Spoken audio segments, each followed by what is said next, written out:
Selamat pagi teman-teman dan ibu. Perkenalkan, nama saya Agustina Devitriana. Saya merupakan mahasiswa dari Prodi Pendidikan Ekonomi STKIP Persada Katulistiwa Sintang.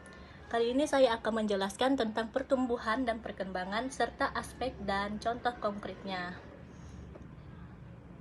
Pertumbuhan dan perkembangan adalah dua konsep yang berbeda dalam psikologi. Pertumbuhan mengacu pada perubahan fisik yang terjadi pada tubuh seseorang, sedangkan perkembangan mencangkup aspek fisik, sosial, dan kognitif. Berikut merupakan penjelasan aspek-aspek pertumbuhan dan perkembangan beserta contohnya. Yang pertama, aspek pertumbuhan. Aspek pertumbuhan dibagi menjadi dua, yang pertama pertumbuhan fisik dan yang kedua pertumbuhan reproduksi. Pertumbuhan fisik itu menunjukkan kepada perubahan fisik seseorang. Contoh konkretnya adalah peningkatan tinggi badan, berat badan, serta perkembangan sistem saraf, otot, dan organ tubuh lainnya. Yang kedua, pertumbuhan reproduksi, merujuk kepada perubahan fisik yang terjadi pada organ reproduksi seseorang. Contoh konkretnya adalah pertumbuhan dan perkembangan organ reproduksi pada masa pubertas seperti menstruasi pada perempuan dan pertumbuhan testis pada laki-laki. Yang kedua itu aspek perkembangan.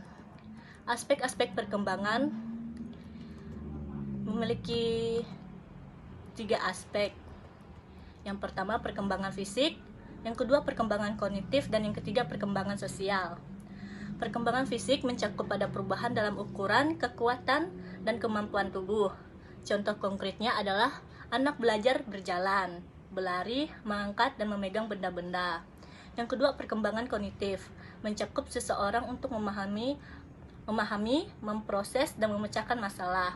Contoh konkretnya itu adalah seperti anak belajar menghitung, membaca, menulis, dan memecahkan masalah matematika. Yang ketiga itu perkembangan sosial.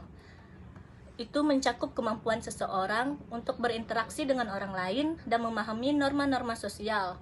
Contoh konkretnya adalah anak belajar bermain bersama, berbicara dengan orang lain, dan memahami aturan bermain dalam kelompoknya. Jadi, aspek pertumbuhan dan perkembangan sangat terikat pada satu sama lain. Misalnya pertumbuhan fisik pada masa kanak-kanak, mungkin anak untuk melakukan aktivitas fisik seperti berlari dan melompat, yang pada gilirannya mendukung perkembangan fisik dan kognitif lebih lanjut. Perkembangan sosial dan emosional pada masa kanak-kanak juga dapat mempengaruhi pertumbuhan dan perkembangan fisik dan kognitif mereka di masa depan. Sekian penjelasan dari saya ucapkan terima kasih.